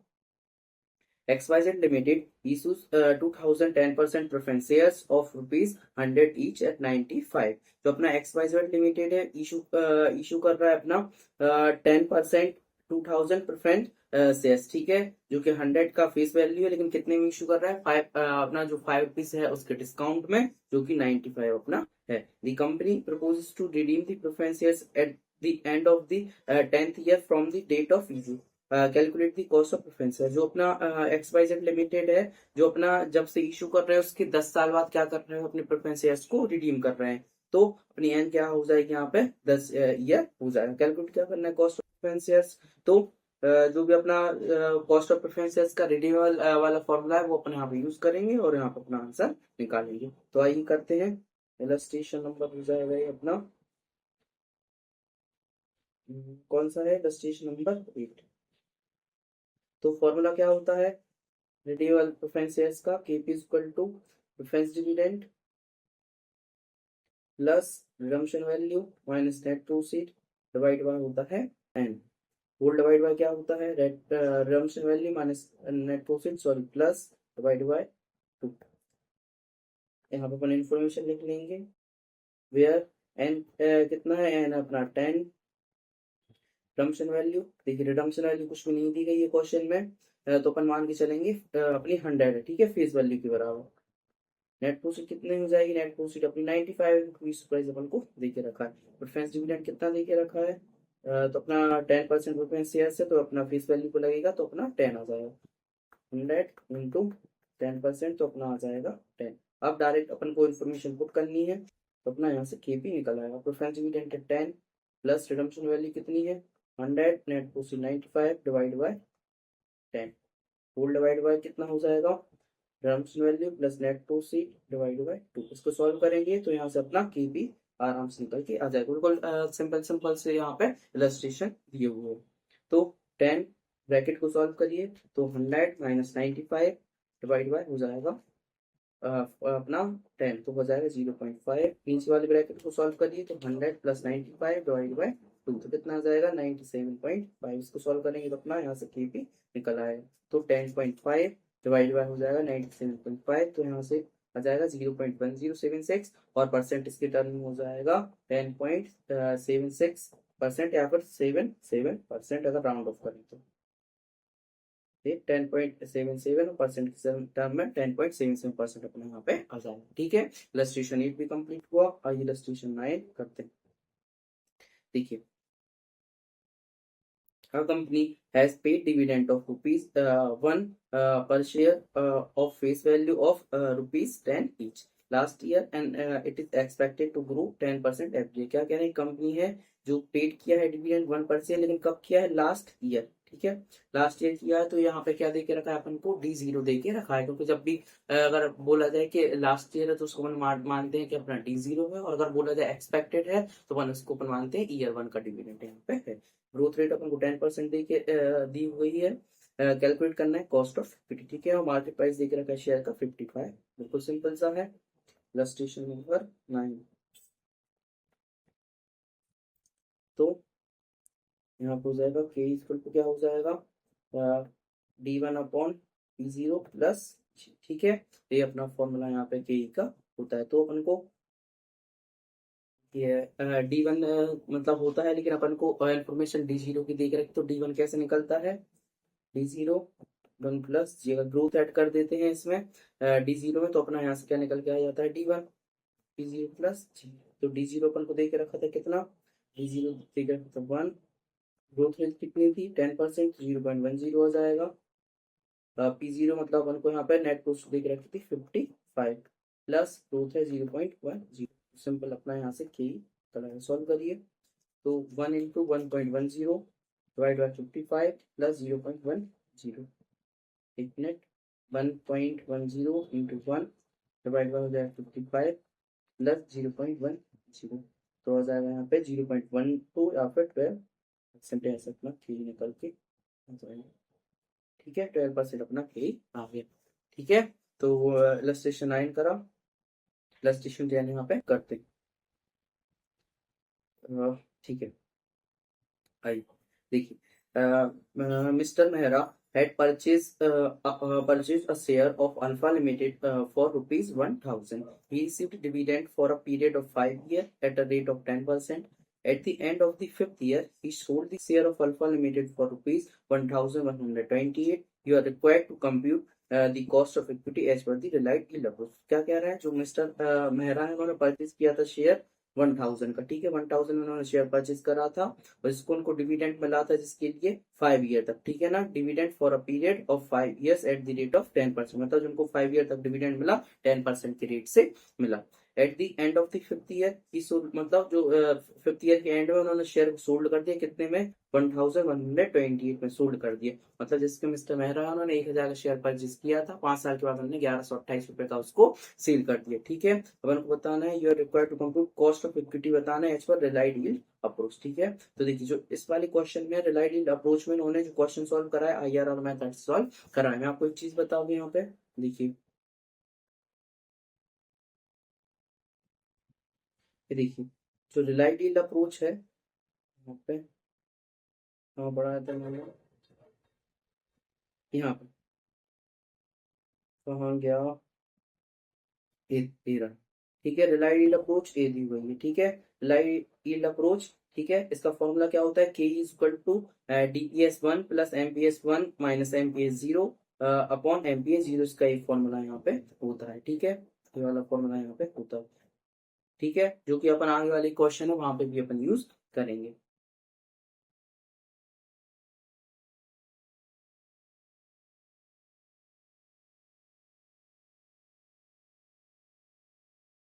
तो रिलाइड यील्ड अप्रोच को मैंने आपको फॉर्मूला बता दिया, लेकिन जो क्वेश्चन है इन्होंने आईआरआर से सॉल्व करा है। ठीक है, तो आप इसका ये मतलब मत समझना कि रिलाइड यील्ड अप्रोच का मतलब आईआरआर होता है। रिलाइड यील्ड अप्रोच का मतलब आईआरआर बिल्कुल नहीं होता है, ये मैं यहाँ पे बता भी दूंगा कि उन्होंने यहाँ पे क्यों यूज किया है आईआरआर। ठीक है, पहली बात तो जो इन्फॉर्मेशन है अपन को फॉर्मूला यूज होता है वो इन्फॉर्मेशन यहाँ पे नहीं दे के रखी है। मार्केट प्राइस अपन को 0 ईयर का और फर्स्ट ईयर का नहीं दे के रखा है। DPS1 अपन को दे के रखा, मतलब डिविडेंड पर से D1 तो दे के रखा है, लेकिन MPS1 और MPS0 कई ईयर का अपन को यहाँ पे दे के नहीं रखा है जिसमें इन्फॉर्मेशन यूज होती है। ठीक है, अब आपको बताता हूँ क्यों यूज किया। देखिए, we knows that as per the relied yield approach cost of equity is equal to the realized rate of return। जो अपने जो रिलाइड यील्ड अप्रोच होती है, ठीक है ना, उसमें क्या होता है, जो कॉस्ट ऑफ इक्विटी रहती है वो किसके इक्वल टू रहती है, रिलाइज रेट ऑफ रिटर्न के। जो रिलाइड यील्ड अप्रोच है उसमें कॉस्ट ऑफ इक्विटी किसके बराबर रहती है, रिलाइज रेट ऑफ रिटर्न के बराबर होती है। Therefore it is important to compute the internal rate of return, इसलिए जरूरी है कि हम internal rate of return compute करें किससे, ट्रायल एंड एरर मेथड से। ठीक है, उन्होंने साफ साफ यहाँ पे बता के रखा है, इसलिए यहाँ पे आईआरआर मेथड यूज हो रहा है, नहीं तो यहाँ पे आईआरआर अगर इन्फॉर्मेशन दी हुई होती तो आईआरआर मेथड का यहाँ पे यूज नहीं करते। ठीक है, अब आईआरआर मेथड क्या होता है, तो मैंने आपको बताया था आईआरआर मेथड एक ऐसा मेथड होता है जिसमें कि अपनी जो प्रेजेंट वैल्यू रहती है वो अपनी 0 आती है। ठीक है, लेकिन इसका फॉर्मूला क्या रहता है, तो मैं आपको फॉर्मूला ही बता दे रहा हूँ यहाँ पे। देखिए, जो कैलकुलेशन ऑफ इसका फॉर्मूला क्या रहता है, देखिए इसका फॉर्मूला रहता है lower rate plus NPV of lower rate upon NPV of lower rate minus NPV of higher rate into higher rate minus lower rate. ठीक है, इसका एक फॉर्मूला होता है। अब आईआरआर मेथड क्या होता है, तो कैसे कैलकुलेट करते हैं, तो देखिए आईआरआर मेथड एक ऐसा मेथड है जो कि जिसमें एनपीवी 0 थी तो मैंने बता दिया, लेकिन आईआरआर मेथड में क्या होता है, अपन को 2 रेट चूज करने पड़ते हैं। ठीक है, ध्यान से सुनना, नहीं तो आप बाद में आप डाउट पूछते हैं। मैं समझा तो वहां भी देता हूँ, लेकिन आप पहले ही आप कान खोल के सुन लीजिए क्या होता है आईआरआर मेथड, क्योंकि बहुत से बच्चों के डाउट होते हैं सर आईआरआर मेथड समझ में नहीं आ रहा, इसलिए ध्यान से सुनना। आईआरआर मेथड एक मतलब एक ऐसा मेथड होता है जिसमें आपको 2 रेट चूज करने पड़ते हैं। ठीक है, 2 रेट कौन से रेट होते हैं वो और कैसे चूज किए जाते हैं, तो ये बिल्कुल अपन को एक अजम्पशन लेना पड़ता है, कहीं पे भी नहीं लिखा कि कैसे अपन यहाँ पे रेट चूज करेंगे। तो एक दो ऐसे रेट चूज करेंगे जिसमें कि एक में अपना क्या हो कि जो एक रेट आया उससे जो एनपीवी निकले, ठीक है, वो किसके रहे, जो 0 है, एक वो 0 के मतलब आसपास ही रहे। एक जो माइनस में आएगी, जैसे मान लीजिए -1, और एक रहेगी +1। ठीक है ना, एक रेट से माइनस में आंसर आएगा, एक रेट से प्लस में आंसर आएगा। ठीक है, अब ऐसा नहीं है -1 ही लेके आना है, मतलब जो भी जीरो के पहले जो भी इसके आजू बाजू वैल्यू होगी माइनस में, जैसे -10 भी हो सकती है, -20 भी हो सकती है, या फिर -500 भी हो सकती है। ठीक है, जो भी लास्ट वैल्यू रहेगी जिस वाले रेट से इस माइनस वाले तक, वो अपन को लेनी है, और दूसरे रेट से जो भी क्या रहेगी प्लस की वैल्यू रहेगी नियरेस्ट, वो अपन को वैल्यू लेनी है। ठीक है, और अच्छे से अपन अभी कर रहे हैं आंसर, तो बहुत अच्छे और अच्छे से अपन यहाँ पे समझेंगे। ठीक है, तो मैंने आपको बता दिया इसमें अपन को 2 रेट चूज करने पड़ते हैं, उससे अपना यहाँ पे आंसर निकलता है।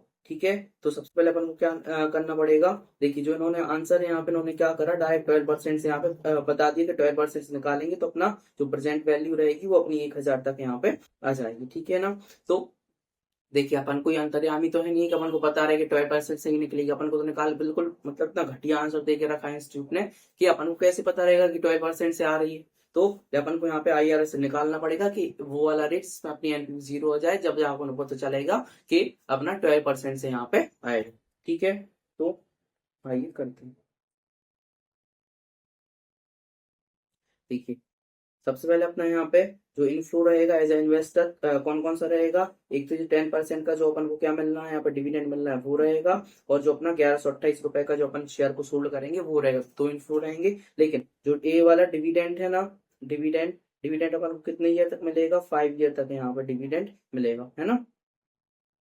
जो 10% का डिविडेंड है वो 5 ईयर तक मिलेगा, और जो 5th ईयर के एंड में ये वाली अपन को ये वाली वैल्यू अपन को रिसीव होगी, और जो आउटफ्लो रहेगा वो 1000 रुपए अभी यहाँ पे हो जाएगा स्टार्टिंग में, ठीक है। तो आइए यहाँ पे करते हैं। देखिए मैंने आपको फॉर्मेट पहले ही बना के रख दिया यहाँ पे। देखिए ये हो जाएगा अपना 0 ईयर, और 1 to 5 ईयर यहाँ पे हो जाएगा, ये 5th ईयर में अपना क्या हो जाएगा, रिडम्पशन यहाँ पे हो जाएगा, ठीक है। तो देखिए यहाँ पे आप लिख भी सकते हैं, ये अपना यहाँ पे नेट प्रोसीड लिख सकते हैं यहाँ पे, या फिर आउटफ्लो लिख सकते हैं। ये अपना है डिविडेंड, और ये अपनी रिडम्पशन वैल्यू। कैश फ्लो क्या रहेगा, 0 ईयर अपना कितना आउटफ्लो हो रहा है, 1000 रुपए, ठीक है। और डिविडेंड कितना मिल रहा है, 10% मिल रहा है ना। यहाँ पे अपन को 10% यहाँ पे डिविडेंड मिल रहा है, तो 10% कितना हो जाएगा, 1000, और 10% हो जाएगा 100। और यहाँ 5th ईयर में कितना, 1128 रुपये उनको रिडीम वाली वैल्यू यहाँ पे लिख, ठीक है। 1 to 5 ईयर तक डायरेक्ट लिख दिया, क्योंकि एक सा अमाउंट यहाँ पे मिल रहा है इसलिए 100। अगर क्या होता कि अगर सॉरी, अगर यहाँ पे 1 से 5th ईयर तक अलग अलग डिविडेंड मिल रहा होता तो अपन अलग अलग ही इनको लिखते, ठीक है। अब प्रेजेंट वैल्यू फैक्टर यहाँ पे क्या माने अपन, ठीक है। तो सबसे पहले अपन मान के चल रहे हैं कि यहाँ पे 10% अगर हो सकता है, जो कि अपना 0 के मतलब आसपास आएगा, ठीक है। ये बिल्कुल मैं एज्यूम कर रहा हूँ कि यहाँ पे 10% से अपना आएगा, ठीक है। तो 10% लेके चलते हैं। तो इसको प्रेजेंट वैल्यू फैक्टर कैसे निकलेगी, इसकी वैल्यू मैंने आपको पहले ही बताया, फिर से बता दे रहा हूँ। 0 ईयर में तो आपका 1 ही रहेगा, लेकिन 1 से 5th ईयर में कैसे निकलेगा, तो टाइप करिए कैलसी पर 1.10 डिवाइड करिए, इक्वल टू करिए। तो एक बार होगा, ये पहली ईयर का आ गया। अगर अलग अलग होता ना, अगर जैसे कि 1st ईयर में कुछ डिविडेंड है, 2nd ईयर में कुछ है, 3rd ईयर में कुछ है, 4th ईयर में कुछ है, 5th ईयर में कुछ है, तो अपन इंडिविजुअल लिखते कैसा, 1.10 डिवाइड इक्वल टू, तो 1st ईयर का आ गया, तो 1st ईयर के डिविडेंड और इस वाली वैल्यू से अपन क्या करते इसका मल्टीप्लाई करते, कितना है 0.9090, ठीक है। फिर एक और इक्वल टू करते तो 2nd ईयर का आता, एक और इक्वल टू 3rd ईयर का आता, फिर एक और 4th ईयर का, एक और 5th ईयर का, तो इंडिविजुअल अपन मल्टीप्लाई करते डिविडेंड से। लेकिन क्या है यहाँ पे अपन को जो डिविडेंड है सेम है 1 से लेके 5th ईयर का, तो अपन क्या करेंगे, जो अपन 5 ईयर का जो प्रेजेंट वैल्यू फैक्टर रहेगा उसको ऐड कर देंगे, तो वो कैसे निकलता है, 1.10 होगा, तो उसको डिवाइड करिए इक्वल टू, तो पहली ईयर का आ गया, एक और बार करिए तो दूसरे ईयर का, एक और बार करिए तो तीसरे ईयर का, एक और बार करिए तो चौथी ईयर का, एक और बार करिए तो 5वीं ईयर का, ठीक है। आगे अब इसको क्या कर देना, अपन को जीटी कर देना, तो कितना आ रहा होगा, 3.79 यहाँ पे आ रहा होगा। तो ये अपना कम्युनिकेटिव प्रेजेंट वैल्यू फैक्टर आ गया 3.790, ठीक है। और 5th ईयर का कैसे निकलेगा, 1.10 डिवाइड इक्वल टू, एक बार इक्वल टू करिए 2 बार का, एक और 3 4 5, तो आ रहा होगा 0.62 यहाँ पे 1, ठीक है। ये अपना आ रहा होगा। अब यहाँ पे क्या करना है अपन को, इनका इंटू कर दे डायरेक्ट, जैसे कैश फ्लो का इंटू करें प्रेजेंट वैल्यू फैक्टर से, तो यहाँ पे हो जाएगा 1000 माइनस का, यहाँ पे हो जाएगा 100 इंटू 3.790, तो कितना आ गया 379। इससे करिए 1128 इंटू 0.621, तो कितना आ गया, यहाँ पे आ रहा है अपना 700.488 ऐसा कुछ आ रहा है। इसको कर दीजिए यहाँ से, तो ये हो जाएगा अपना 1000 माइनस का प्लस 379 प्लस 700.48, तो अपना कितना आ गया, प्लस का आ रहा है 7948, मतलब किसके मतलब आसपास है ये अपना मतलब जीरो के आसपास ही है, ठीक है। जरूरी नहीं कि बिल्कुल एग्जैक्ट अमाउंट ही लेना कि बिल्कुल लास्ट तक है, कि मतलब जो अपन को नियर बाय जीरो लेना है तो अप्रोक्स नियर ही है। अगर आप चाहें तो 11% से लेके भी कर सकते हैं। तो मैंने 10% से लेके करना है। अपन को एक और ऐसा रेट देखना है कि जिससे अपना यहाँ पे क्या रहे, प्लस की एनपीवी आ गई है। अब एक ऐसा रेट देखना है जिससे माइनस की एनपीवी आए। तो माइनस की अपन कौन सा ऐसा रेट ले जिससे माइनस की एनपीवी आए। तो जैसे जैसे रेट बढ़ाते जाते हैं तो एनपीवी कम होती जाती है, ठीक है। तो अपन यहाँ से ट्राई करते हैं 13% से, एक काम करते हैं 14% से लेके करते हैं, ठीक है। 14% से लेके करते हैं। तो यहाँ पर जीरो में तो अपना वन ही रहेगा। अब 14% करेंगे तो 1.14 डिवाइड इक्वल टू एक बार, दो बार, तीन बार, चार बार, पांच बार, और जीटी कर देंगे तो कितना आ रहा है, 3.433 आ रहा है, ठीक है।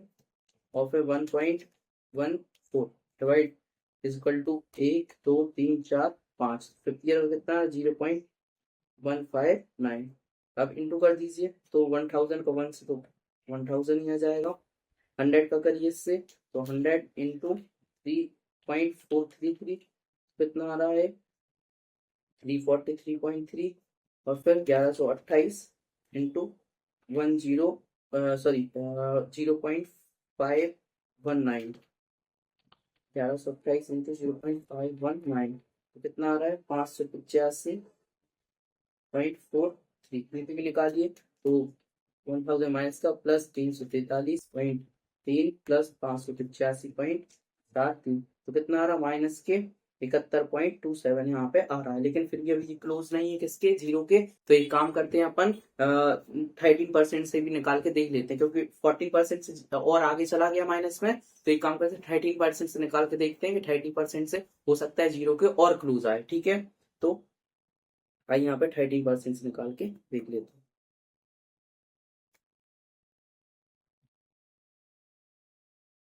आप जितने क्लोज रहेंगे आपका आंसर उतना ही एक्यूरेट आएगा। आप चाहें तो ये 10% की जगह यहाँ पे 10% की जगह 11% भी ले सकते हैं, हो सकता है यहाँ पे और क्लोज पहुंच जाए, ठीक है। बस और क्लोज रहेगा तो भी अपना आंसर और एक्यूरेट आएगा, ठीक है। तो यहाँ पे अपन 13% से यहाँ पे करते हैं। 13% से करिए तो 1.13 डिवाइड इक्वल टू एक, दो, तीन, चार, पांच, और फिर आपको जी डी प्रेस करते हैं तो कितना आ रहा है, 3.157। इसका तो बन ही रहता है। अब फिफ्थ ईयर का निकालिए तो 1.13, 1.13 डिवाइड इक्वल टू पांच बार, एक, दो, तीन, चार, पांच तो कितना आ रहा है, 0.543 है, 543 इंटू करिए तो 1000 यहाँ पे माइनस का हो जाएगा। फिर 100 इंटू 3.517 कितना आ रहा है, 351.7। अब 1128 इंटू 0.543 तो कितना आ रहा है, 612.50। अब करिए इसका एंट्री निकाली तो 1000 है माइनस का, प्लस 351.7 प्लस 612.50 तो कितना आ रहा है, देखिए और आ गया ना क्लोज, 35.8 आ रहा है माइनस का, ठीक है, और क्लोज हो गया, ठीक है। तो ऐसे अपन को दो रेट निकालने, इससे एक में प्लस में एनपीवी आ जाए, यहाँ से एक प्लस में एनपीवी आ जाए और एक में माइनस में एनपीवी आ जाए। आप चाहें तो 10 की जगह यहाँ पे 11% भी ले सकते हैं, उससे अपना क्या रहेगा कि इससे और क्लोज अपना और सही आंसर आए, ठीक है। अगर आ गया तो, नहीं तो ठीक है 10% से करिए, कोई दिक्कत नहीं है। तो लोअर रेट अपन ने क्या लिया, यहाँ पे 10 लिया, ठीक है, 10% लिया ना lower rate. NPV lower rate से कितने, 10% से अपनी एनपीवी यहाँ पे आई ये वाली, ठीक है, 79.48। तो 79.48, फिर एनपीवी लोअर रेट 79.48 और माइनस, और फिर एनपीवी हाई रेट से कितने, माइनस की 35.8, ठीक है। इंटू करेंगे, हाई रेट है अपना यहाँ पे 13 और लोअर रेट है अपना 10। सॉल्व कर दीजिए तो 10 प्लस इसको सॉल्व करिए तो नीचे माइनस माइनस प्लस हो जाएगा, तो 79.48 प्लस 85.8 तो आप ये आ रहा है अपना 115.28। तो इसको सॉल्व करें, डिवाइड इक्वल टू इंटू 79.48, ठीक है, इंटू कर देंगे 3 तो अपना आ रहा है, ये आ रहा है 2.068, ठीक है। इसको सॉल्व करेंगे तो आ जाएगा 12 पॉइंट, हो जाएगा 0.68%, ठीक है। तो अपना कितना आ गया, 12.068%। इनका देख लेते हैं, देखिए इनका भी 12% यहाँ पे आ रहा है। तो पॉइंट में डिफरेंस आता है तो चल जाता है, लेकिन अप्रोक्सीमेटली अपना आंसर वही आता है, ठीक है। तो ऐसा IR से यहाँ पे अपन ने निकाला, ठीक है। क्योंकि क्वेश्चन में अपन को मतलब यहाँ पे तो पता नहीं चलेगा कि 12% से अपना आ जाएगा, आई से क्या पता क्या जूम करके यहाँ पे 12% से निकाल दे, बिल्कुल गलत आंसर यहाँ फ्रेम किया, ठीक है। लेकिन अपन ऐसा IRR से निकाल के आएंगे कि 12% वो अपना क्या रहेगा, 12% ऐसा ऐसा रेट रहेगा जिसमें अपना जो शेयर की प्राइस रहेगी, मतलब जो प्रेजेंट वैल्यू रहेगी वो अपने शेयर के प्राइस के बराबर यहाँ पे रहेगी, ठीक है। तो अपन ने यहाँ पे ऐसे इलस्ट्रेशन 10 निकालो, ठीक है, कोई दिक्कत नहीं है। तो स्पेस बनाने के लिए अपन थोड़ा ऊपर कर लेते हैं, इससे अपना नेक्स्ट इलस्ट्रेशन हो सके।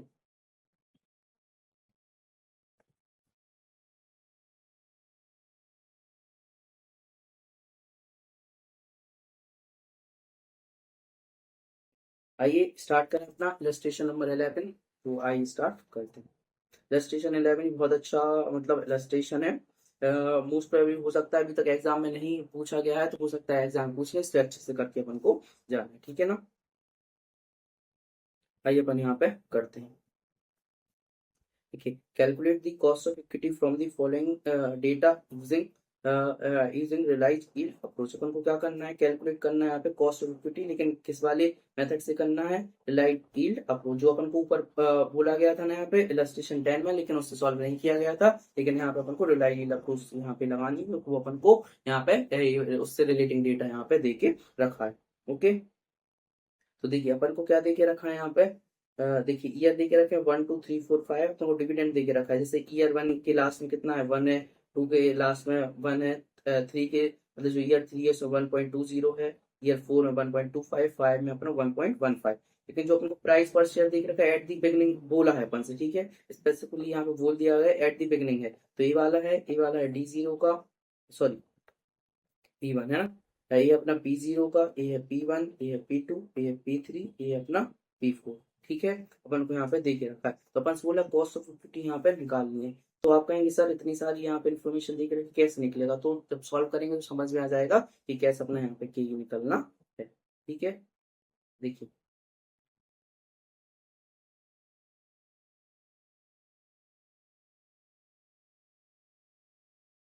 स्टेशन नंबर हो जाएगा अपना 11। तो देखिए मैं आपको यहाँ पे एक डायग्राम बनाता हूँ कि 0 ईयर है, 1 है, 2 है, 3 है, 4 है, 5, ठीक है। इसमें अपन को डिविडेंड कितना मिल रहा है यहाँ पे, डिविडेंड देखिए अपन को ईयर 1 में बोल के रखा है डिविडेंड, देखिए इसमें तो 0 है, और ईयर 1 में कितना है 1, 2 में 1, 3 में 1.20, और ईयर 4 में 1.25, और ईयर 5 में कितना मिल रहा है 1.15 अपन को यहाँ पे डिविडेंड मिल रहा है। प्राइस कितना है शेयर का, देखिए 0 ईयर में प्राइस है 9, फर्स्ट ईयर में 9.75, और थर्ड ईयर में कितना है 11.50, फोर्थ ईयर में 11 है, और फिफ्थ ईयर में 10.60 यहाँ पे है। फिफ्थ ईयर अपन को कोई भी प्राइस यहाँ पे नहीं दे के रखा, ठीक है। और यहाँ पे भी अपन को डिविडेंड मान लीजिए कि D0 कोई भी दे के यहाँ पे नहीं रखा है, ठीक है। तो अपन को यहाँ पे क्या निकालना है, इसका प्राइस यहाँ पे निकालना है। एक बार मैं आपको बता दूं फिर से फॉर्मूला रिकॉल करा दूं, ये देखिए ये वाला होता है यहाँ पे इसका फॉर्मूला के इक्वल टू DPS1 और ब्रैकेट में MPS1 minus MPS0 divide by MPS0। तो इसका क्या मतलब रहता है, इसका देखिए जो भी अपन को मतलब कॉस्ट ऑफ इक्विटी यहाँ पे क्या रहेगी, जो भी अपना मतलब जैसे मैं कंपनी हूँ तो मेरे लिए इक्विटी की क्या कॉस्ट पड़ेगी, तो जो भी मैं डिविडेंड दूंगा ईयर के लास्ट में, ठीक है ना, तो DPS1 हो जाएगा या D1। और जो भी चेंज हो रहा है शेयर की प्राइस में, जैसा मतलब जो भी स्टार्टिंग में प्राइस था और जो भी ईयर के एंड में प्राइस होगा उसका डिफरेंस, ठीक है। मतलब जो भी मैं डिविडेंड दूंगा और जो भी शेयर की प्राइस में डिफरेंस रहेगा उन दोनों को जोड़ेंगे, और जो भी डिवाइड किससे करेंगे, जो भी अपना शेयर का प्राइस एट दी बिगनिंग था उससे अपन डिवाइड करेंगे, तो इससे अपना क्या निकल के आ जाएगा, के अपन को निकल के आ जाएगा, ठीक है। ओके, आइए अपन वापस चलते हैं, get back to our illustration, ठीक है। तो यहाँ से अपना क्या निकलेगा, देखिए तो इस वाले मतलब जो अपना यहाँ पे रिलाइज यील्ड अप्रोच उस अपन के यहाँ पे निकालेंगे। तो ईयर 1 का कैसे निकलेगा, वन प्लस के, लेकिन किसका है, ए अपन ईयर वन का निकालेंगे तो कैसे निकलेगा, अपन डिविडेंड देंगे, मतलब D1 plus MPS1 minus MPS0,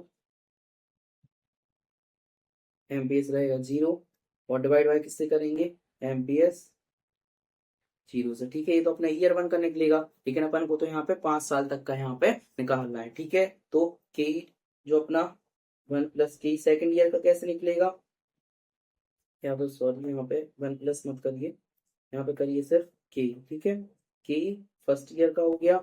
अब के सेकंड ईयर का कैसे निकलेगा, तो इसमें देखिए फर्स्ट ईयर में जब फर्स्ट ईयर का के ही निकाल रहे थे तो अपन क्या ले रहे थे, D1, लेकिन जब अपन क्या करेंगे, जब सेकंड ईयर का के ही निकालेंगे तो यहाँ पे अपन क्या ले लेंगे, यहाँ पे अपन D2 ले लेंगे। जब फर्स्ट का निकाल रहे तो D1 लेंगे, जब सेकंड ईयर का निकाल रहे तो D2 लेंगे। और एमपीएस यहाँ पे जब वन का निकाल रहे थे तो वन ले रहे थे, अब सेकंड ईयर का निकालेंगे तो सेकंड ईयर का मार्केट प्राइस लेंगे। और कौन सा मार्केट प्राइस माइनस करेंगे, फर्स्ट ईयर की लास्ट का। फिर जब अपन सेकंड ईयर में पहुंच गए तो कंपेयर किससे करेंगे, जो ईयर वन का लास्ट का प्राइस है उससे। ठीक है, तो MPS1 और डिवाइड भी किससे करेंगे, MPS1 से। ऐसे ही के जब अपन 3 निकालेंगे थर्ड ईयर का तो यहाँ पर D3 लेंगे, प्लस यहाँ पे MPS कौन सा लेंगे, थर्ड ईयर का, माइनस कौन सा करेंगे, MPS सेकंड ईयर का, और डिवाइड किससे करेंगे, MPS सेकंड ईयर से। ठीक है, अब के अपन को फोर्थ ईयर का निकालना है तो यहाँ पे अपन लेंगे D4 प्लस MPS, यहाँ पे लेकिन फोर्थ ईयर का माइनस MPS थर्ड ईयर का, डिवाइड किससे करेंगे, MPS थर्ड ईयर से। ठीक है, आ रहा है ना आपको फॉर्मूला समझ में। अब अपन यहाँ पे क्या करेंगे, जो अपना फिफ्थ ईयर का है, फिफ्थ ईयर का नहीं निकल पाएगा, कैसे बता, क्योंकि फिफ्थ ईयर के लिए अपन को यहाँ पे चाहिए D5 प्लस यहाँ पे चाहिए MPS5 ईयर का। ठीक है, लेकिन MPS5 ईयर का तो अपने पास यहाँ पे ए है ही नहीं। ठीक है, ये वाला प्राइस अपन को नहीं दे के रखा, इसलिए अपन को फिफ्थ ईयर का यहाँ पे नहीं निकल पाएगा। तो अपन को कौन सा निकालना है, अपन को सिर्फ यहाँ पे फिफ्थ ईयर का यहाँ पे निकालना पड़ेगा। ठीक है, तो आइए अपन इन 4 ईयर तक का ही निकाल लेते हैं, कैसे निकलेगा।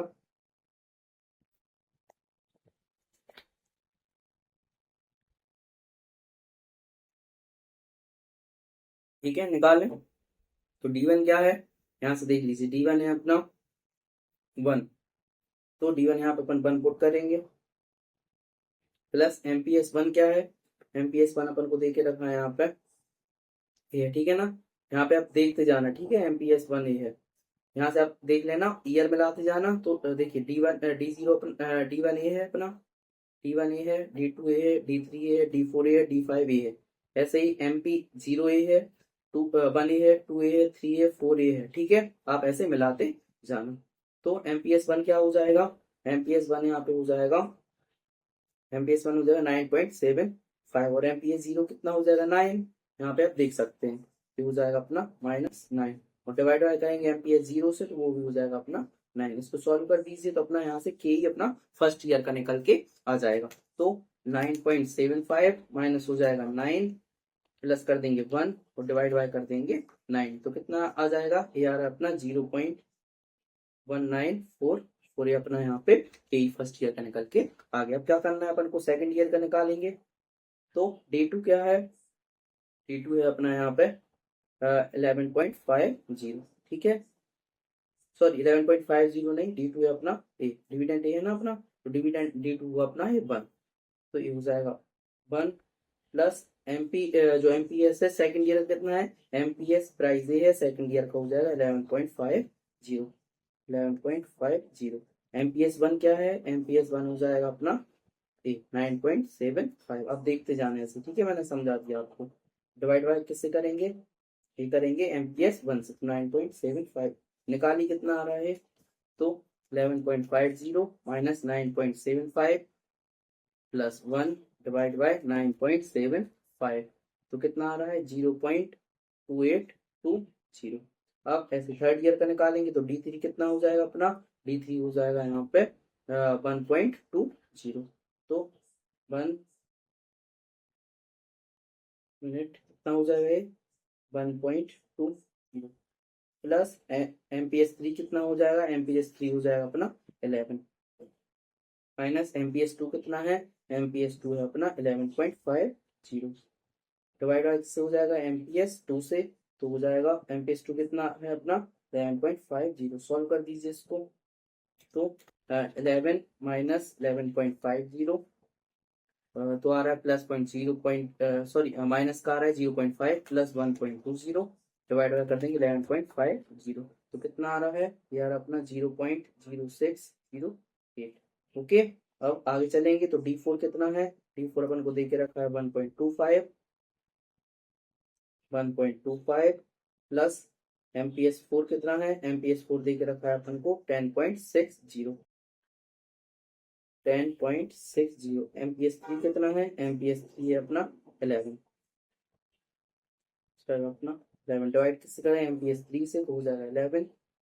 सॉल्व करिए इसको, 10.60 माइनस 11 प्लस 1.25 डिवाइड बाय 11, तो कितना आ गया, ये आ गया 0.077। ठीक है, 2 भी कर सकते हैं।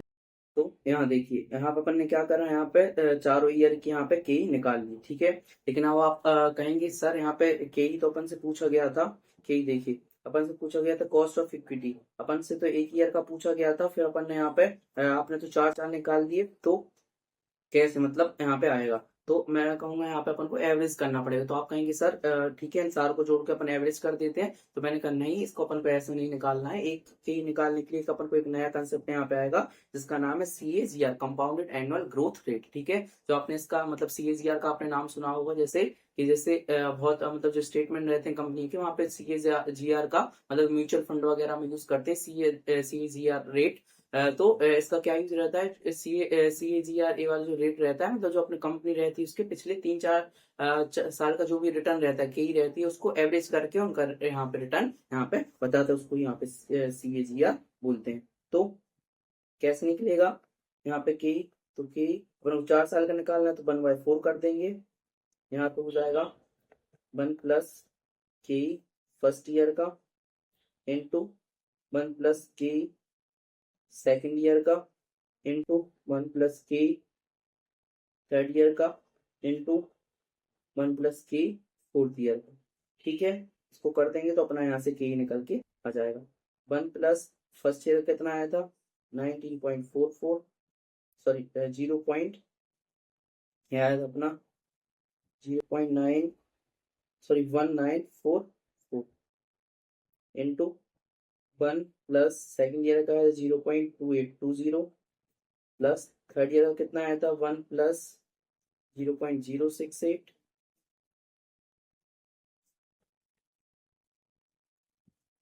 0.0608 प्लस फोर्थ ईयर का 1 प्लस 0.077।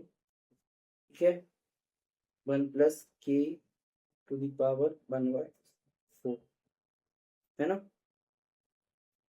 तो यहाँ से अपना निकल आएगा, तो ये कितना हो जाएगा 1.1944